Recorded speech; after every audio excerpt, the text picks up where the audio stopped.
Influencer marketing is changing. It's not how many followers you have anymore, it's your engagement rate. So if you built your followers by taking pretty pictures of you, you're going to be in a world of hurt 6 months to a year from now because you're not going to be able to monetize that.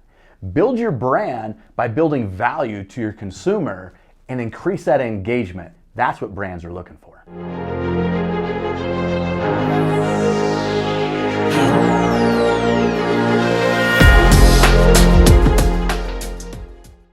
This is the Ask the BCE Show, episode number 27. I'm your host, Kurt Belding.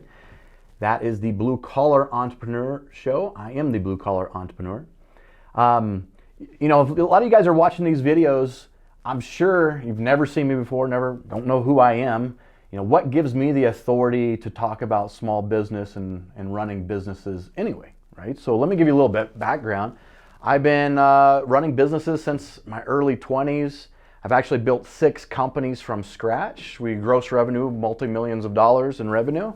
And, you know, I'm not sitting here saying that I'm a millionaire or a billionaire or I haven't made it yet. Now, for sure, that's not the case. But here's what I am saying. Here's what gives me authority is I've been through a lot in business and I have a lot of experience. From failing businesses to IRS audits to you name it, I've been through it. And I want to give some of this knowledge and information back to those of you that are thinking about starting a business, that already own a business. Man, I've just been through it all.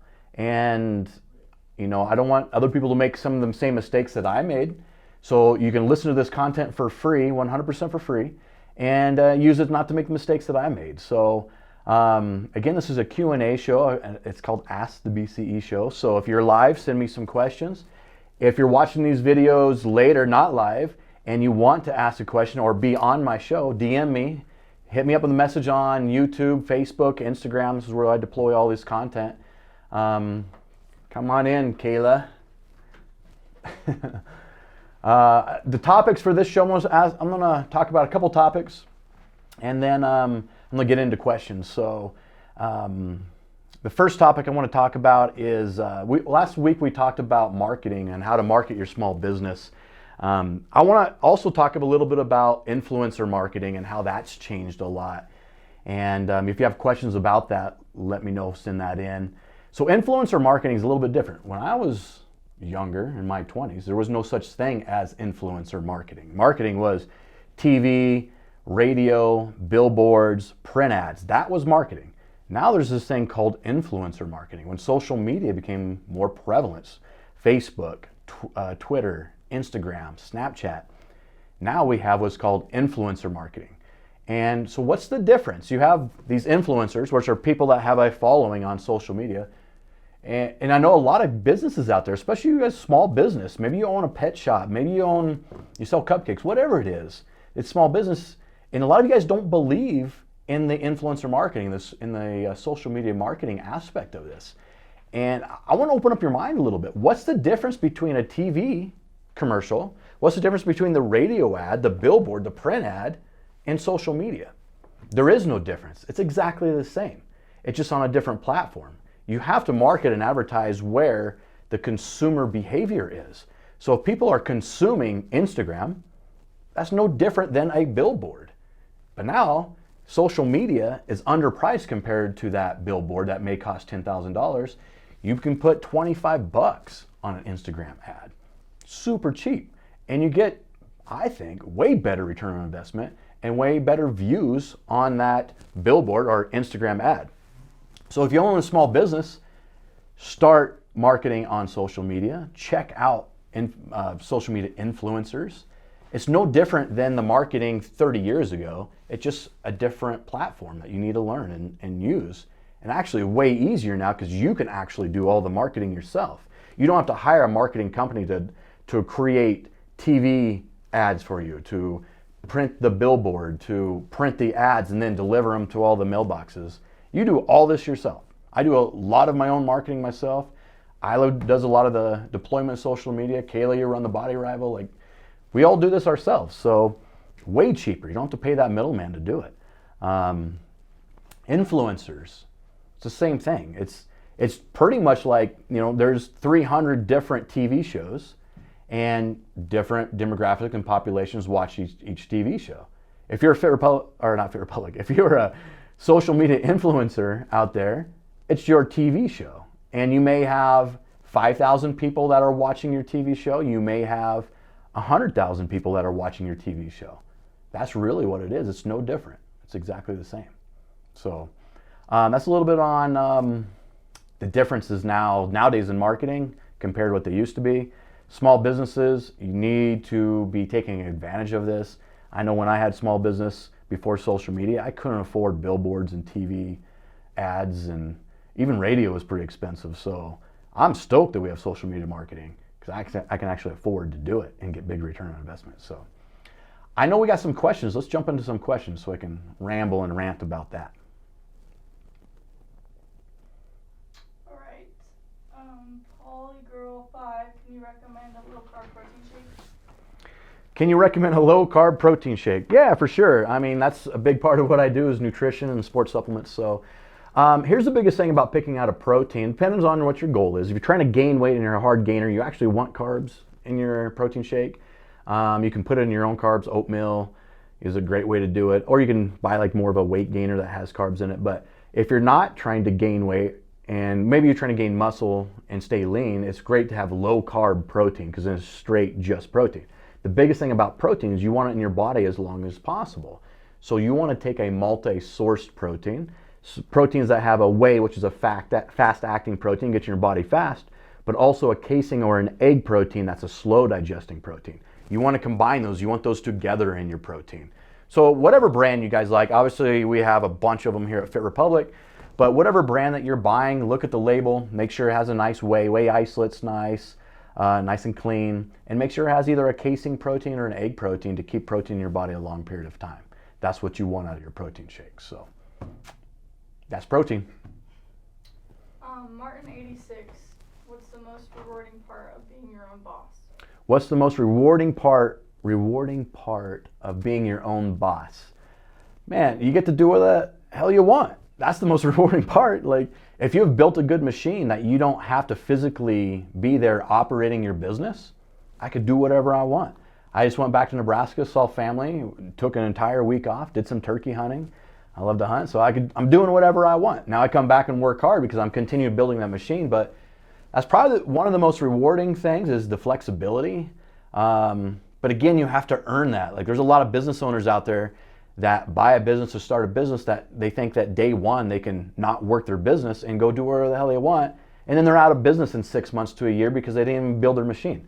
You got to build it. You got to earn that right to be able to do what you want. I've owned these businesses like Fit Republic, my location. I've owned this for 11, 12 years. I've built this machine for 12 years before I can go off and do whatever the heck I want. So that's one of the most rewarding. The other, I think the most rewarding part of owning your own business is providing jobs for others, providing careers, and providing a living, and an opportunity that they may not get somewhere else. I think building that culture around your business is super important, and you have 100%, as an owner, you have 100% control of that culture, and you can build that company however you want, and provide people with a living, people with a lifestyle. I think that's super rewarding also. All right, next question. Martin86 has another one. It's biggest sacrifice of starting a business. What's the biggest sacrifice of starting a business? Man, you know, most people go from having a full-time job into starting a business. The biggest sacrifice you're going to see there and get is security. You're giving up pay. You're giving up security of a paycheck and probably benefits to risk and make that sacrifice to build your own business, to hopefully one day to have a little bit of passive income where you can run off and do whatever the heck you want. But that's a huge risk, you guys. Like, and I'm a firm believer, not everybody's that out there is meant to be business owners. Actually, there's a really small few of us that are born this way. And the rest of you are going to struggle a lot with owning a business. You know, the biggest thing that I see with new business owners that have taken that risk, I either consult for or they're my franchises, it's not the execution that much of the business. Like, business is pretty easy for the most part. It's money in versus money out. All right, it's advertising to get more customers. It's pretty simple on paper. But the biggest thing that I have to mentor on is the psychological aspect of owning your own business. Is more of like being a therapist for new business owners, or my business owners that I'm consulting for, and other franchisees that I have in my system. It's self-perception. It's how they perceive themselves is really the number one thing. So you know what? I'm going to venture to say the secret to success with owning a business is self-perception, is how you perceive yourself. That's it. And let me explain that a little bit. If you don't believe deep down in yourself that you're good enough to be successful in business, if you believe that you're not a good person, if your perception of self is you're not, a successful business owner, obviously you're going to lie to yourself and fool yourself and say, oh, no, I'm good, I'm going to be great, I'm going to make a bunch of money. But deep down inside, you feel that way, you're not going to be successful. So I think the secret to success is changing your self-perception in business and constantly and continually growing your mind with good information and knowledge. Have mentors that are positive, that know more than you. Listen to podcasts that you learn from. Cut negative people out of your life. Anybody that's saying you shouldn't be doing this and you can't do it, don't be around. You need to feed your brain with positivity, and that's how success happens. I've gone off on a big tangent on that question. Read that question to me again. Is it the sacrifice of business? Yep, Sacrifice. Biggest sacrifice of business, man. You guys take a look at yourself and look at your self-perception, how you view yourself before you jump out and start your own business. Are you really a business owner? Are you really an entrepreneur? You can make great money. You can maybe make way more money by being the number 5 in a company, smaller company. Maybe you can make 6 figures, $150,000, $200,000 eventually doing it with a lot of security and benefits. You go out and start your own business, you may fail and you may make zero. You may lose a lot of money. You may be in debt a couple $100,000. You're going the wrong way with no benefits. So that's the biggest risk right there. And I think the biggest way to mitigate that risk is really looking inside yourself to see that's who you actually are and what you really want to do. Because entrepreneurship's glorified these days. Everybody wants to be an entrepreneur. Everybody wants to be a business owner. That's the American dream. And let me tell you, there's no really glory in it. It's freaking really hard. And most days I put out fires. Most days it's a whole bunch of crap that I got to deal with. I wake up in the morning and there's 30 problems. I'm not running around doing where the hell I want and some Lamborghini with just cash coming out of my ears. Entrepreneurship's really hard, you guys. Not everyone's meant to do it. Cool. Good. Any more questions? Mark Jackson, I have a concept, product, or a service. How do I raise the capital, bring it to market? All right, you have a concept with either a product or a service. How do you raise capital to bring it to the market? That's a good question. And here's what I think most people that are looking to raise capital, their mindsets is it's almost like finding the unicorn, the mythical creatures. Like, I'm looking for some investor that's out there that will give me $1 million to expand my business, blow my business, start my business, create this product or do this service. I got this great idea. Now I got to go find this investor, and they view and visualize this investor as some person that they don't even know that they have to go and find. And it's probably, in my mind, it's like, okay, the guy in the suit and tie that probably has a couple $1 million, and it's not true. That's just not how investments work, in my experience. In my experience, the investors that you're going to find to raise capital to create that product or service are people you already know, are people that you're friends with, people that are friends of friends or connections, who you surround yourself with. That's your investment pool. So the best way to find an investor to invest in your product is to bring in people that may is to create your surrounding of people who could be investors, who might make a little bit more money, might be able to save a little bit more, or looking for opportunities to take their cash that's just sitting in the bank, not working for itself, not growing, not making any more money. They want to use that cash to put it in your product and your idea and your service. So if you're looking for an investor right now and you don't know who that investor might be, you may want to start making some more friends that might be in a higher tax bracket than you, and surround yourself with those people. That's the number one. So like, and right now, I want investment into my company. I'm ready to take my company to the next level. I'm making friends that are in a higher tax bracket than I am. I want to rub elbows with people that make a lot more money than me, maybe have a lot more experience than me. So yeah, I have a business, but I'm not saying that I know it all. Like there might be, if someone's out there that's a millionaire, they probably know a little bit more than I do about how to become a millionaire and how to make money, more than likely. And not only are they going to invest their money into my company, but they're also invest their knowledge into my company and into me. So I'm going to surround myself with those people and gain the knowledge that they have. That's my advice to that. Any other questions? Yeah? Texan Joe asked, is there such a thing as short term for an entrepreneur? Is there such a thing as short term for an entrepreneur? Absolutely not. And if you're an entrepreneur out there and you own a business and you're thinking short term, you're going to lose, you're going to fail. It's 100%. You cannot think short term. Your decision making and your thought process has to be long game. We don't open a business to grow it for a year and shut it down, or grow it for a year and try to sell it. That's not why entrepreneurs open a business. They open a business to grow it, to create a machine that's going to give them money and income to be able to take that money, either open up more businesses like it, or expand that, or invest in other stuff, real estate, property. That's why we own a business. And this is not a 1-year play. It's not a 6 months play. This is a 10-year, 20-year, 30-year play. So if you own a business out there and you're making decisions based upon short-term gain, if you make a decision based upon that short-term return on investment, oh, if I make this product, then I'll make a bunch of money, but you know deep down that product's not a good product and you're only doing to make quick short-term money, you have no longevity in the game. Now I'm about to say something that might be a little bit confusing for you. You have to think long-term, but your actions need to be fast, quick, and massive. You cannot wait to take massive action. If I have a thought, and here's one of my thoughts, guys, I'm super transparent with what I'm doing in the company. So I had an idea. I want to bring in technology and allow someone to use our metabolic testing machine to understand exactly what their metabolism is, 3D body scanner to see the results real time for every 30 days they come in and get their body scan. That's innovation for me in my industry. Well, that's my thought. I can't think of this short term. Oh, I'm going to do this for a year, make a bunch of money, move on to something else.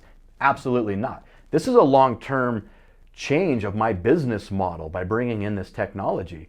So I got to know that's long-term, and the decisions that I make has got to set myself up for the next 10 years in this. But I need to take massive action now.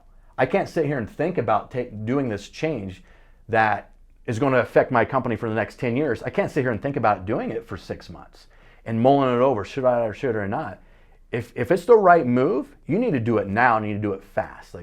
You guys, as my staff, I talk about high speed all the time. We have long-term decision making, but I'm like, we got to go fast. We got to make decisions fast, and we got to produce fast. Speed is everything for us, especially in marketing and content advertising. So Joe, what's his name? Texan Joe, right? To answer your question, man, absolutely not. You should not be thinking short term. You need to be thinking long term, at least 5 years out, and take massive action, but do it fast. You have to be very fast at it, quick. So, were we going to bring someone in live, or is there other questions? No questions? We're going to bring that one question in live, right? And how do I do that? Do you remember how to do that? Is it on Instagram? He's got a request. So you guys, if you're watching this video, I would like to start bringing people into my show via live Instagram. I don't know if we could do it on Facebook or not, but for sure Instagram, I know you can do it. I would like to pull you into my show and be a part of my show. I think it's super cool. Again, if you have something going on you want to plug on my platform, I'm cool with it, absolutely. I'm not, I'm humble enough to say, hey, let's plug something. I'm cool with it. So, we're supposed to have someone come in here live. I'm not seeing it. He requested. You did? Mm-hmm. I think it's a big stuff. Where's you guys help me out here and show me where the request is? I see him join. Maybe it's at the bottom. Yeah, I don't see it. I don't see it. I don't think we can see it. Oh, wait. View. Go live. There we go. Sorry, guys. Always be learning. Always be learning. Always be expanding that brain and that mind, learning new stuff. And that's what we're doing right now, you guys. We don't really know, but there's only one way to learn is we got to push the envelope, push your brain to learn new stuff. So We're learning. What's up? New live. What's up, man? How are you?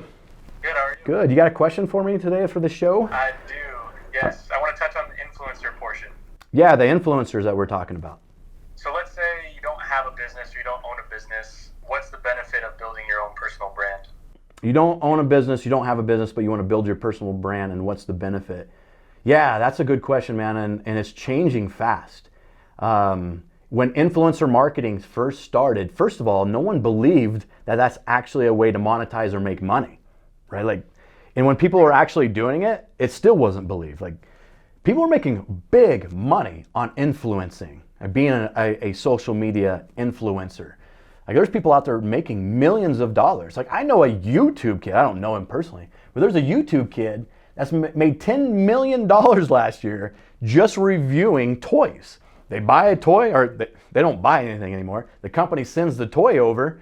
He sits there on a video, reviews it, and makes $10 million doing it, right? So like, influencer marketing is real, you guys. You can make some big money with it. And when it first started, and a year ago, I'll say only a year ago, the people that are making the money had the 100,000, 500,000, a million following or likes on their page. They had big audience that were making big money. But things are changing right now, right? Like, and here's the big change, is engagement is everything. You may have 100,000 followers out there, but if your engagement is really low, like we saw a platform the other day that had, and we're looking for our own influencers, right? They had a 30,000 following on Instagram, but they're only getting 30 likes on their post. Come on, guys. Is that real? Absolutely not. They bought their following, 100%. They have no one engaging, right? So if you want to monetize as an influencer, it's all about engagement. It's all about people that are actually watching your TV show, that's actually following you, that is engaging with your content, that's liking it or commenting it, is actually viewing it and taking it in. So now, these big companies, and even us as a company, we're not looking for the million follower person. One, we can't probably afford that person, but we're looking more for that 5,000 follower person that has great engagement. I'd much rather have an influencer that I can afford at 5,000 followers that has 300 likes on a photo, 500 likes on a photo, that has great engagement. I'm down. So now, like, instead of having that one that maybe we can scratch up enough money to afford that 1 million follower influencer, well, you're putting all your eggs in one basket. I'd much rather have 100 5,000 following influencers that has great engagement, that would love to be a part of a brand that they're not a part of. So, do you have any other thoughts about that, Alex? No, I agree. You agree, right?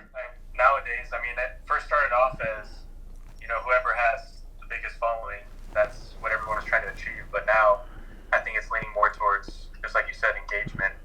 And that's going to matter more, because if you have a connection with your following, more so than just heart eye emojis and nice butt or something like that. Yeah. That's gonna matter more than something like that. Absolutely. Let me touch on that too. Is like, you guys have built your following selling sex, and that's what it is. Like, you're showing your naked rear end to getting engagement and likes. How are you going to monetize that? You're not going to monetize it. Yeah, you get a bunch of likes on a picture. So you guys, if you're out there being an influencer, and so let's say you're a good-looking girl and you put up a good-looking shot, great, you get some likes and some engagement on your picture, but no brands are going to want that. I'm not going to want it as a brand. How are you going to monetize my brand by selling sex? If I was a Viagra company, cool, I would probably hire you as an influencer, because the guys that are checking out your cleavage and your butt might buy my product, but that's super rare. So if you're trying to be an influencer out there, do not sell sex. Build value on your platform, on your TV show, so brands look at you as value and will want to hire you as an influencer. Am I right? Yep. Yeah, so stop showing your butt on your pictures, Alex. There's no butt pictures on my page. All right, thanks, brother. Yep, All thanks. right, bye. See ya. All right, guys, any other questions that come across on live? And if you're out there, you're watching this video, send me a direct message over the YouTube, Instagram, Facebook. If you want to be on my show, just hit me up ahead of time. I'll bring you in on one of the shows just like I did Alex. If you like this content, subscribe. and follow me on YouTube, Instagram, Facebook. I throw a lot of different content out on my stories on Facebook and Instagram that's more personal. So if you want to see kind of my everyday personal life, what I like to do, follow me on that. But that is the Ask the BCE Show episode number 27 in the books. Thanks, guys.